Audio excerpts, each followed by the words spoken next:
중앙선거관리위원회 산하 인터넷선거보도심의위원회는 제19대 대통령 선거의 정책선거문화 조성에 기여한 언론사를 대상으로 제2회 인터넷선거보도상 시상식을 개최했습니다. 지난 21일 중앙선거관리위원회 선거연수원에서는 민주주의 발전에 기여하는 정치사회 지도자 양성 과정인 제9기 민주시민정치아카데미 수료식을 개최했습니다. 한국정치학회는 지난 22일과 23일 이틀간 연세대학교 연희관에서 제19대 대통령 선거의 정책과 공약을 분석하고 정책선거 활성화 방안을 모색하기 위한 제19대 대선 정책선거 평가 토론회를 개최했습니다. 중앙선거관리위원회 홈페이지가 미래창조과학부 산하 한국데이터진흥원이 부여하는 콘텐츠 제공 서비스 품질 인증을 획득했습니다.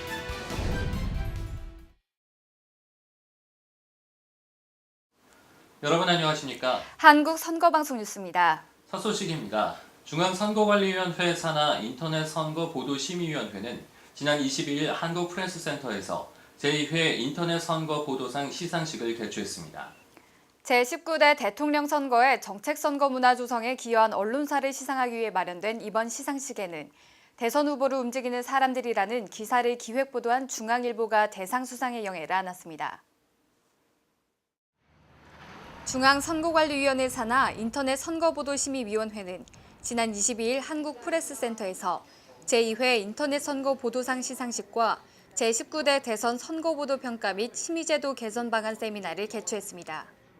인터넷선거보도심의위원회와 한국언론학회가 공동 주최한 제2회 인터넷선거보도상 시상식은 제19대 대통령 선거의 정책선거 문화 조성에 기여한 언론사의 선거보도를 발굴해 시상하기 위해 열렸으며 심의위원, 선관위 직원, 언론 및 학계 관계자 100여 명이 참석했습니다.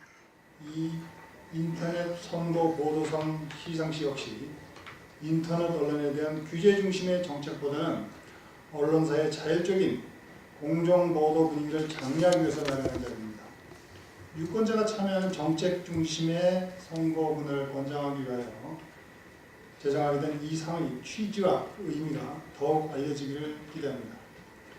개회식은 인터넷선거보도심의위원회 정인진 위원장의 개회사를 시작으로 한국언론학회 문철수 회장의 인사 말씀과 중앙선거관리위원회 문상부 상임위원회 축사가 이어졌습니다. 오늘 시상식과 세미나 개최를 축하를 드립니다. 그리고 행사 준비하시느라고 수고하신 우리 정인진 인터넷선거보도심의위원회 위원장님과 우리 일가인 문철수 한국학회 회장님께 다시 한번 감사드립니다. 그리고 오늘 선거보도상을 또 수상하시게 되는 중앙일보, SBS 뉴스타파와 6분의 기자님께도 축하의 말씀을 올립니다. 이어 선거보도상의 심사를 맡은 심사위원이 직접 제2회 인터넷 선거보도상의 심사 및 선정 경과를 발표하며 시상식의 공정성을 높였습니다. 유권자를 위한 정책 중심의 공정하고 올바른 선거보도로 새롭게 정립하고 상의 명칭에 부합되도록 인터넷 매체의 특성을 잘 활용한 선거보도의 배점을 높이는 방향으로 심사 기준을 만들었습니다. 심사위원들은 이 자리에서 언론단체 및 국민 추천을 받은 33개사 언론사의 36개 기사 가운데 유권자 중심의 선거보도, 인터넷 매체의 특성 활용 정도, 독창성, 공정성 등을 기준으로 수상작을 선정했다고 밝혔습니다. 제2회 인터넷 선거보도상 시상은 대상, 전국부문, 독립형 부문 총 3개 부문으로 나눠 진행됐으며 대상은 대선 후보를 움직이는 사람들 외 2건의 기획보도를 한 중앙일보 정선원 기자 외 8명이 대상 수상에 영예를 안았습니다. 심사위원들은 후보자와 후보자의 주변 인물, 정치 자금에 관해 유권자들이 꼭 알아야 할 정보를 알기 쉽게 전달해 데이터 저널리즘의 전형을 보여준 기사라고 선정 이유를 밝혔습니다. 저는 신문사에 있으니까 주로 지면에 텍스트로 된 기사를 주로 썼었는데요. 이번에 그 출품했던 기사들은 디지털에 좀 특화해서 반응형으로 만든 것들인데요. 이번에 그 수상작을 뽑은 기준이 인터넷이라는 어떤 플랫폼의 특징을 잘 살린 독창적인 것들에 높은 점수를 주셨다고 하시더라고요. 그 부분에서 좀 평가를 받았다는 게 기쁩니다. 전국 부분에서는 각 대선 후보자들의 정책을 알기 쉬우면서도 재밌게 전달한 SBS 권지윤 기자 외 7명의 대선 후보 가상 정책 배틀 기획 보도가 수상작으로 선정됐으며 독립형 인터넷 언론사 부문에선 뉴스타파의 대선 후보 정책 검증 및 캠프 분석을 심층 취재 보도한 박중석 기자 외 7명이 수상의 영예를 안았습니다. 시상 후 각 부문 수상자들은 수상작 취재기를 직접 발표하며 공정한 선거 보도의 중요성과 의미를 되새겼습니다. 보통은 시군구 단위로까지만 많이들 보세요. 근데 저희는 동 단위까지도 다 나눠가지고 2016년에 제정된 인터넷 선거 보도상은 공정한 선거 보도를 통해 정책 선거 분위기를 조성하고 유권자들의 투표 참여를 이끌어내고자 마련됐으며 특히 올해는 유권자가 후보작을 추천할 수 있는 이벤트를 실시해 국민의 의사가 반영될 수 있도록 노력했다고 인터넷 선거보도심의위원회는 밝혔습니다. 이번 제19대 대선과 관련해서 유권자를 위해서 좋은 선거 보도를 한 언론사를 골라서 정책 선거나 공정한 선거 보도를 유도하기 위해서 상을 주는 그런 기획입니다. 올해는 3개의 언론사가 상을 받게 됐습니다. 한편 시상식 직후에는 한국언론학회와 공동으로 제19대 대선 선거보도 평가 및 심의제도 개선 방안에 대한 세미나가 진행됐습니다. 정당, 학계, 언론, 시민단체 등 각계각층의 전문가들이 모인 이번 세미나는 숙명여대대학교 양승창 교수가 사회를 맡았습니다. 한림대학교 정연구 교수와 중앙대학교 김수정 박사의 주제 발제를 시작으로 참석자들은 지난 19대 대통령 선거의 선거보도에 대해 평가하고 심의제도 개선 방안에 대해 다양한 의견을 교류했습니다. 이번 세미나의 주제는 지난 제19대 대통령 선거에 언론사의 선거 보도를 평가하고 심의제도, 정확히 말씀드리면 선거보도 심의제도입니다. 선거보도 심의제도가 잘 이루어졌는지, 개선할 방안은 없는지에 관한 문제를 주제로 해서 세미나를 개최하게 됐습니다. 세미나 참석자들은 토론을 통해 내년에 있을 제7회 전국 동시지방선거에서 인터넷 언론의 공정한 선거보도 문화가 정착되기 위해서는 언론사 역할뿐 아니라 다양한 제도 개선이 이루어져야 한다는 데 의견을 모았습니다. 한국선거방송뉴스 임하늘입니다. 중앙선거관리위원회 선거연수원에서는 민주주의 발전에 기여하는 정치사회 지도자를 양성하기 위해 지난 2013년부터 일반 유권자를 대상으로 민주시민정치 아카데미를 운영하고 있는데요. 지난 6월 21일 선거연수원 대강당에서는 제9기 민주시민정치 아카데미 수료식을 개최했습니다. 수료식 현장 함께 보시죠. 지난 21일 중앙선거관리위원회 선거연수원 대강당에서 제9기 민주시민정치 아카데미 수료식이 개최됐습니다. 이날 수료식에는 민주시민정치 아카데미 김홍신 원장과 선거연수원 서인덕 원장, 전임 교수 및 수료생 등 100여 명이 참석했으며 개회식, 수료증 수여, 상장 수여, 제9기 활동 영상 상영 등의 순서로 진행됐습니다. 민주주의 발전에 기여할 수 있는 정치사회 지도자를 양성하기 위한 목표로 개강한 제9기 민주시민정치 아카데미는 올 3월 8일부터 6월 21일까지 15주 과정 동안 선거, 정치, 사회 등에 관한 전문 과정과 역사, 인문, 언론 등의 교양 과정으로 강의를 진행했습니다. 이날 개회식은 민주시민정치 아카데미 원장을 맡고 있는 김홍신 소설가의 수료사를 시작으로 선거연수원 서인덕 원장의 축사가 이어졌습니다. 우리와 함께 마음을 모아서 이 민주시민정치 아카데미의 미래를 멋지게 가꿔서 대한민국이 세계사에서 문명을 분명하게 전달할 수 있는 근사한 나라를 꼭 만들어야만 합니다. 그러니까 이제 우리 민주가 오늘이 이제 마무리 방점을 찍는 날인데 여기서 끝나서는 안 되겠죠. 이제 시작이지 않는가. 그래서 여러분들이 15주 동안 느끼고 공감했던 또 나름대로 배움이 있다고 하면 그런 부분들을 갖다가 사회 나가시면 좀 나눠주시고 또 살펴주시고